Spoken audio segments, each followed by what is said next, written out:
Napoléon a gouverné la France entre novembre 1799 et juin 1815.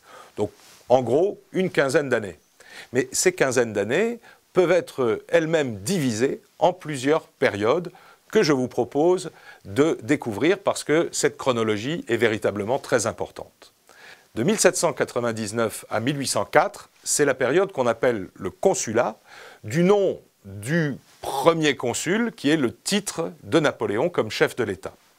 À partir de 1804 jusqu'en 1815, Napoléon a été proclamé empereur des Français sous le nom de Napoléon Ier, et c'est donc ce qu'on appelle le Premier Empire. Deux grandes périodes, consulat, empire. Mais chacune d'entre elles se divise en sous-périodes.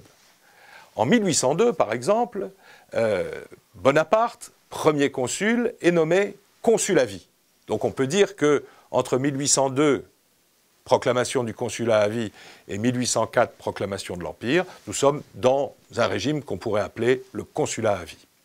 Et puis l'Empire lui-même se divise en, on va dire, deux grandes périodes. De 1804 à avril 1814, c'est une première période qui se termine par l'abdication de Napoléon après une série de défaites militaires.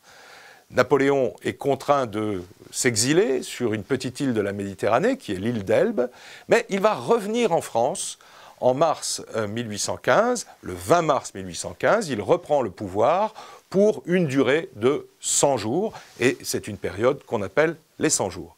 Donc sur l'ensemble des 15 années de gouvernement de Napoléon Bonaparte, 4 grandes périodes, 1799-1802, le consulat normal, 1802-1804, le consulat à vie, 1804-1814, l'Empire, et 1815, les 100 jours, qui en réalité n'en ont duré que 97.